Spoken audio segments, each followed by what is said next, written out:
Hello students आपण माने समस्त केमती अछंती भगवान को कृपा रे हम समस्त भलरे थिबे नै कि तो आज आमे पढिबा कोन ना पढुतले आमे को टॉपिक की ना cell structure and function of cell organelle microorganisms एटा पढुतले ना एटा रा आमे 30 टी क्वेश्चन गत क्लास रे आमे डिस्कशन करि साथिले आज आमे करबा कोटू ना 31 नंबर क्वेश्चन रो अच्छा या पूर्वरु आमे दुईटी टॉपिक ऊपर डिस्कशन करथिले गोटे थिला biological adaptation among living beings और रेस्पिरेशन एंड ट्रांसपिरेशन ए दुटा हम कर साचन ऑलरेडी आ फिजिकल साइंस रे बद चारोटी टॉपिक हम कंप्लीट कर साचंती प्ला जो माने आजिरो क्लास रे जो पिला माने नुआ थिबे जदि से माने देखिया पय चाहउतबे पर टॉपिक वाइज हम डिस्कशन करा जाउची सेमिति नै कि हमें पूरा एकदम क्वेश्चन एथ्रु अदि सत्रु एमति नै करू नांती कारण टॉपिक वाइज कले पाके आपन बहुत सारा क्वेश्चन मिलबो आउ क्लियर रहि परिबे कि हां ए टॉपिक रे ए टाइप रो क्वेश्चन हम मानको आसीबो ओके चलो ताले जो माने न देखि त वीडियो टी को देखो आ जदि नुआ अच्छा चैनल रे चैनल को निश्चय भाबरे सब्सक्राइब टे करो चैनल को सब्सक्राइब करके पाखर जो बेल आइकन टी अछि से बेल आइकन को प्रेस कर ऑल नोटिफिकेशन क्लिक करो जादर के मुझे जतले वीडियो नै आछबे तमन पाखो नोटिफिकेशन निश्चय भाबरे आसी दिबो ओके पिला माने ताले हमें आज जिबा आरंभ करबे 31 नंबर 2 अच्छा ता गुडी कथा देखो 31 नंबर क्वेश्चन कोन देछि हमें तो निश्चय भाबरे पढिबा कि ता पूर्व गोटिए कथा कहबी 10th class book sorry 9th class book रे जो तमन को देखिबो पिला माने सेकंड टॉपिक टी दे सेकंड यूनिट चैप्टर ताकर अछि जो जीवकोष यार संगठन सेटा टिके भलो भाबरे जेंके पढी देबो यादर बहुत सारा क्वेश्चन ए जो टॉपिक ऊपर अछि यादर बहुत सारा क्वेश्चन अछि ता साथ आउट ताकर जो अछि नवम सेल टिश्यू ठीक अछि तो से चैप्टर टी को जाई टिके भलो भाबरे देखि दो जे देखि दो ताले एठू आपण मन को बहुत सारा क्वेश्चन मिल जिवो अच्छा 31 नंबर क्वेश्चन कोन देछि देखिबा क्रोमैटिन जालक रे सक्रिय भाबे थाए के ना यूरोक्रोमैटिन देखो कोन लिखा अछि क्रोमैटिन जालक रे रहि थाए सक्रिय भाबे के ना होछि यूरोक्रोमैटिन अच्छा निष्क्रिय भाबे के थाए हमको ऑप्शन देई देछि चारोटी गोटिए देछि कोन ना क्रोमोसोम तापर देछि कोन ना हेटेरोक्रोमैटिन तापर देछि क्रोमैटिन आ गुटे देछि कोन ना पॉलीक्रोमैटिन अच्छा पिला माने ताहाले इठी हमें देखिबा आंसर टी कोन सक्रिय भाबरे मने रखिया टिके यूरोक्रोमैटिन आ निष्क्रिय भाबरे हमको जहा ऑप्शन देछि ऑप्शन अनुसार हमको कोटा ना हेटेरोक्रोमैटिन ओके तो हेटेरोक्रोमैटिन एटा आउट होछि कोन ना यूरोक्रोमैटिन मने रहला तापर नेक्स्ट क्वेश्चन को जिबा नेक्स्ट क्वेश्चन देछि कोषर सबुठारु गुरुत्वपूर्ण अंगिका टी के अच्छा हमें जानिथिले केते गुडी अंगिका हमें पढिचंती कोषरे नै कि सब अंगी हम देखचंती गल्गी बॉडी माइटोकॉन्ड्रिया राइबोसोम लाइसोसोम बहुत सारे अच्छा या भितरु गुरुत्वपूर्ण अंगिका टी के देखो देछि माइटोकॉन्ड्रिया लवक न्यष्टि सेंट्रोजोम तेनु के न्यष्टि हला यार गुरुत्वपूर्ण अंगिका टी ओके तापर देछि केउ कोषटी प्राक निष्ठीय देखो देछि प्राक निष्ठीय कोष अच्छा त माने जानिछो पिला माने प्राक निष्ठीय कोष काहा को कहंती सुनिष्ठीय कोष सॉरी देखिला जानि होनी सुनिष्ठीय कोष काहा को कहंती कोष दुई भाग रे हमें देखिचंदी प्राक निष्ठीय गोटे सुनिष्ठीय अच्छा ताहाले एठी जो देछि हम क्वेश्चन गोटे ऑप्शन ए देछि पक्षी मानकर जीवन जीव कोष रे प्राक निष्ठीय कोष ना पशु मानकर ना उद्भिद मानकर ना बीजाणु मानकर अच्छा एठी हमको आंसर कोठी ना ऑप्शन नंबर डी हमें जानिचंती प्राक निष्ठीय कोष माने जेउथिरे कोन थाय आसमानकर न्यष्टि सुसंगठित भाबरे न थाय जोटा कि हमें एटा हमें पढिचंती आ सुनिष्ठीय कोष रे जोथिरे न्यष्टि सुसंगठित भाबरे रहिछि अच्छा तेनु बीजाणु मानकर जीवकोष होछि प्राक निष्ठीय कोष ठीक अछि अच्छा हमें आउता डिटेल जिबानी प्राक निष्ठीय कोष कोन सुनिष्ठीय कोष कोन के एग्जांपल ता भितर कानाओ जिबा तापर देछि कोन ना केउ कोषटीर कोष प्राचीर रे पेप्टिडो ग्लाइकान नामक रासायनिक द्रव्य थाए केउ कोषटीर बीजाणु प्राणी कोष उद्भिद कोष रक्त कोष ताले हमें कोन देखिबा रे आंसर टी कोन हबो ना ऑप्शन नंबर ए कोन ना बीजाणु कोष ओके तापर हमें जिबा नेक्स्ट क्वेश्चन को नेक्स्ट क्वेश्चन देछि कोन ना 70 राइबोसोम केउ जीवकोष रे मुक्त भाबे रहि थाए 70 राइबोसोम केउ जीवकोष रे देछि आदिनष्टिक पक्षी मानकर कोष सरीसृप मानकर कोष आ उद्भिद कोष तेनु एठारे आंसर होछि केउटा हबो ना आदि न्यष्टिक कोष आमको कौन ना जीवकोष मुक्त भाव माने रही था आदि जीवकर देख रॉबर्ट हुक देछि रॉबर्ट ब्राउन पुरकिंजी फ्लेमिंग तो यार आंसर टी किए पुरकिंजी मु कहितली पुरकिंजी आदि जीवकर आविष्कारक अच्छा तापर देछि उद्भिद कोषरे कौन न थाए हैला उद्भिद कोषरे कौन था कछि लबक रसधानी सेंट्रोजोम कोष भित्ति केउटी उद्भिद कोषरे न थाए ताले देखिया कौन न थाए कोष भित्ति ठीक अछि ये तो थाए रसधानी लबक सेंट्रोजोम अच्छा पिला माने लबक थाए आमे जानि छथि रसधानी भी अछि कोष भित्ति अछि तेनु केउठी एठी नाही ना सेंट्रोजोम न थाए सेंट्रोजोम टी प्राणी मानव कोषरे देखा जाय थाए अच्छा प्राणी जीव कोषरे कोन न थाए देखो देछि कोष झिल्ली थाए माइटोकॉन्ड्रिया थाए न्यूक्लियस थाए किंतु कोष भित्ति न थाए ऑप्शन नंबर ए हैला सठिक उत्तर तापर कहला मनुष्य शरीर रे केते जोड़ा क्रोमोसोम थाए देछि 22 23 14 20 तेणु यार आंसर मध्य केउठी हबो ना ऑप्शन नंबर बी 23 जोड़ा जोटा हम जानछि केतोटी ना 46 टी तब क्रोमोसोम रो अग्रभाग को कोन कहा जाए क्रोमोसोम रो अग्रभाग को देछि डिक्टोसोम एक्सोमियर टेलोमियर सेंट्रोमियर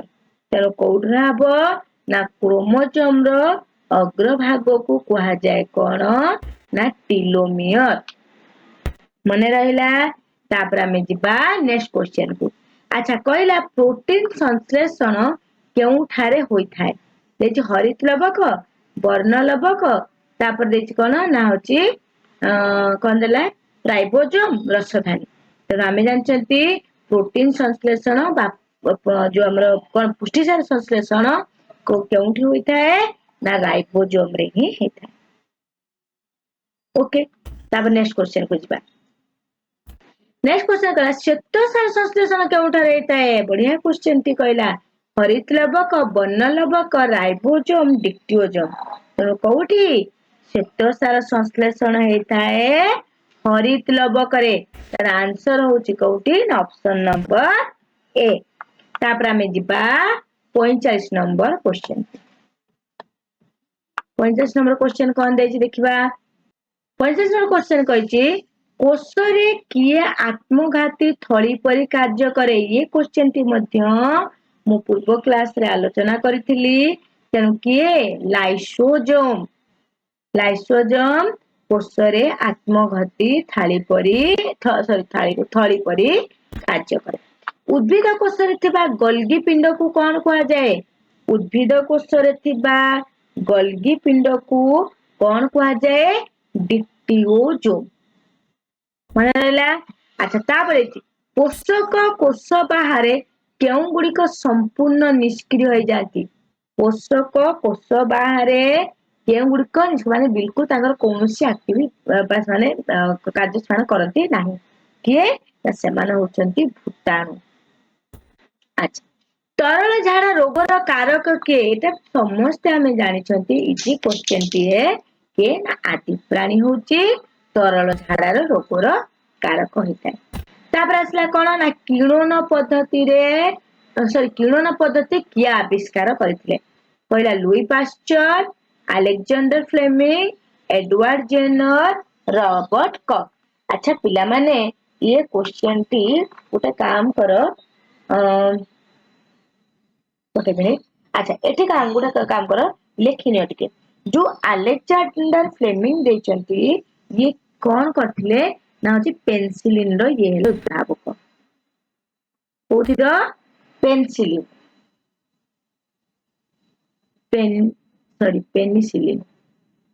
पेनिसिलिन टिके स्पेलिंग लिखबो ठीक अछि अलेक्जेंडर फ्लेमिंग हेले पेनिसिलिन रो रॉबर्ट कॉक होची कि कोथरे ना एंथ्रैक्स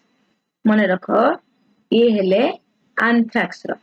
अच्छा लुई पास्चर तुम तो जानिछो पास्चराइजेशन प्रक्रिया ओके एडवर्ड जेनर कौन करथिले ये होची तमरो रहला स्मॉल पॉक्स ओके ताहले कहिछि हमकु किणुन पद्धति किणुन पद्धति को किए आविष्कार करथिले ताले एठी हमर उत्तर केउठी हबो option number a Louis Pasteur pasteurization मध्ये ये मध्ये किणुन पद्धति को आविष्कार करथिले हैला अच्छा तापर हमें जिबा नेक्स्ट क्वेश्चन को कौन प्रस्तुत करबा पई ईस्ट आवश्यक ईस्ट आवश्यक कौन प्रस्तुत करबा देछि चीनी अल्कोहल ऑक्सीजन प्रोटीन ताहले देखो पिला माने एठी हमें जानिछंती चीनी तो नुहे चीनी पई ईस्ट दरकार नै ऑक्सीजन पई भी दरकार नै प्रोटीन पई दरकार नै एई भाबरे एलिमिनेशन प्रक्रिया जे हमें जिबा हम आंसर भी पाई जाय परिबा हमर केन अल्कोहल पाउरुटी फुलिबार कारण कोन ईस्ट जीवकोशर वृद्धि उत्ताप पाइबा चीनी उपयुक्त जल मिसाइबा उपयुक्त जल मिसाइबाटा को काटी दियो टोटल रे कोनोसी भी आदर लिंक रहुनी अच्छा उत्ताप पाइबा एको मध्य काटी दियो रहिला दीटा जिंस रहला चीनी हमें मिसांती आउटे ईस्ट जीवकोश वृद्धि केते हबो जेतेबेले हमें चीनी मिसाती चीनी सहित ईस्ट कोन करे रिएक्शन करे तेणु आम जानते ईस्ट जीवकोश वृद्धि हेले ही पाउरुटीटा फुलिबो तेणु कोठी हबो ऑप्शन नंबर ए ला करेक्ट आंसर अच्छा निम्नस्थ मध्यरु किए एंटीबायोटिक कहिछि सोडियम बेंजोएट स्ट्रेप्टोमाइसिन सुरासार बेंजोइक एसिड तेणु यार आंसर टी कौन हबो स्ट्रेप्टोमाइसिन सिंबादी उद्भिदर चेरर कौन थाए जानिछ आमे डाली जातीय उद्भिदर के थाए राइजोबियम एटा तो हमें समस्त जानिछंती एटा आंसरटा उठके ध्यान दे दबा राइजोबियम क्षीर को केते डिग्री सेल्सियस तापमात्रा रे पाश्चराइजेशन करा जाए देखो लिखा जायछि 100 डिग्री सेल्सियस केबे भी एटा नु एटा को पूरा काटी दियो अच्छा 20 डिग्री ये भी नुहो ते 50 डिग्री 70 डिग्री या भीतर हमें निश्चय टिके कंफ्यूजन हबा कि नै काहे ना हम बुक रे जो लिखा जायछि देखिबे जो अष्टम श्रेणी बुक रे दीटा को नहीं एति डिग्री रु एति डिग्री सेल्सियस भीतर लिखा जायछि आ किछि बुक एथि लिखा जायछि पूरा डायरेक्ट भी लिखा जायछि तेणु हमर कोटा हबा आंसर टी ना होछि 70 डिग्री सेल्सियस रे एको कोन करा जाय ना उत्ताप करा जाय ओके ताबे गहमर कलंकी रोग केउ अणुजीव जनित शैबाल कबक जीवाणु भूताणु गहमर कलंकी रोग कहा जनित होता है ना ऑप्शन नंबर बी कबक मानक द्वारा होता है गहमर कलंकी रोग अच्छा कहला जखमा जखमा जोटा कोटे टीबी ना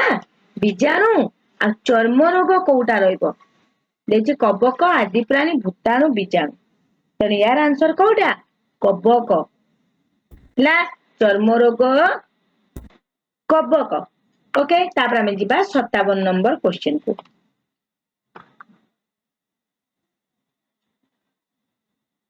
57 नंबर क्वेश्चन अच्छा हो ठीक अछि हमें जोटू देछि सेटू आलोचना करबा 57 क्वेश्चन नंबर क्वेश्चन नै बड परे थिबो या पर पेज रे एठी तो अच्छा हम एठू आलोचना करि देबा ठीक अछि अच्छा देछि हमकु केउ संपर्कटी रे उत्तराधिकारी संपर्क रहिछि देखो उत्तराधिकारी संपर्क माने बापा माठू ताको पिल्लांकू केउ संपर्क रहइबा ताको उत्तराधिकारी से अच्छा को गुणसूत्र जीन गुणसूत्र माइटोकॉन्ड्रिया प्लाज्मा मेम्ब्रेन कोष भित्ति आ प्लाज्मा मेम्ब्रेन हरदो ए स्पेलिंग टिके भूल अछि से पढिया पे टिके रहि गेली देखो देछि प्लाज्मा मेम्ब्रेन देछि हैला अच्छा ताले यार ऑप्शन जो सठिक उत्तर कोठी हबो ना ऑप्शन नंबर ए हैला तनो कोन था गुणसूत्र माध्यम रे जेटा कि हम जानि छंती गुणसूत्र और जीन जोटा कि कोन माने उत्तराधिकारी संपर्क माने भितरे रहि अच्छा प्राणी कोष रे थिबा सठिक ग्रुप टी किए देखि न्यष्टि प्लास्टिड प्लाज्मा परदा कोष भित्ति सेकंड न्यष्टि गुणसूत्र राइबोसोम कोष भित्ति अच्छा आराम से ध्यान से देखो ताले ऑप्शन टी कोनटी केउटी हबो ना हमर ऑप्शन नंबर देखो पिला माने सी टा हबो कोन ना प्लाज्मा परदा हैला तापर क्रोमोसोम राइबोसोम माइटोकॉन्ड्रिया इटा ही तापर देछि 74 नंबर क्वेश्चन केउटी रक्तर प्रकृत कोष नुहे देखो अणुचक्रिका मोनोसाइट बेसोफिल न्यूट्रोफिल केउटी रक्तर प्रकृत कोष नुहे ତେଣु ଏଠି କେଉଁଠି ହବ ଅणुଚକ୍ରିକାଟା ରକ୍ତର ପ୍ରକୃତ କୋଷ ନିଏ। ତେଣୁ ଇଏ ସବୁ ଯାକ ଅଛି ଆପଣ ଦେଖିବେ ତ ମୋନୋସାଇଟ୍ ଅଛି, ବ୍ୟାସୋଫିଲି ଅଛି, ନ୍ୟୁଟ୍ରୋଫିଲି ଅଛି, ଇଓସିନୋଫିଲି ଅଛି। ତେଣୁ ଏଇଟା ଅଣୁଚକ୍ରିକାଟି ନୁହେଁ। ଆଚ୍ଛା ତାପରେ ଆସିଲା NIF ଜିନ୍ କେଉଁଠାରେ ସଂଗଠିତ ହୋଇଥାଏ? ଦେଇଛି ରାଇଜୋବିୟମ, ପେନିସିଲିୟମ, ତାପରେ ଦେଇଛି ଷ୍ଟ୍ରେପ୍ଟୋକୋକସ୍, ଆସ୍ପରଜିଲସ୍। ओके तेणु यार ऑप्शन टी केउंठी हबो ना ऑप्शन नंबर ए राइजोबियम। ओके तार ऑक्सीजन केउ जीव प्रति क्षतिकारक? फॉन, कारा, जबखाजन विबंधक बीजाणु, आंब गछ तो नुहे एटा काटी दियो टोटल ऊपरे। अच्छा बर्तमान ला जबखार विबंधक बीजाणु देछि, फॉन देछि, कारा देछि। तेणु यार ऑप्शन होछि के ना होछि ऑप्शन नंबर बी जबखारजान विबंधक बीजाणु हैला। तापर देछि केउ जीवर लोहित रक्त कणिकाटीर आकार होछि बृहत्तम? तिमी, ओटपक्षी, हाथी कोनोसिटी भी नुह। तेणु यार ऑप्शन कोउटी केउ जीवर लोहित कणिकार आकार बृहत्तम? अच्छा कोउटी ना ओटपक्षी। तब 78 नंबर क्वेश्चन देछि क्रोमोसोम कहा द्वारा गठित? केवल डीएनए, केवल प्रोटीन, केवल आरएनए, प्रोटीन और डीएनए। तेणु एटा होछि प्रोटीन और डीएनए द्वारा ही क्रोमोसोम गठित होइछ। ओके तापरे नेक्स्ट जा क्वेश्चन रहला आमे पर क्लास रे पुनी आलोचना करिबा। तो आज पे हम क्लास टू एज रखिबा। ओके तेणु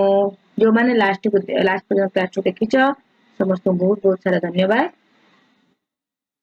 बाय बाय।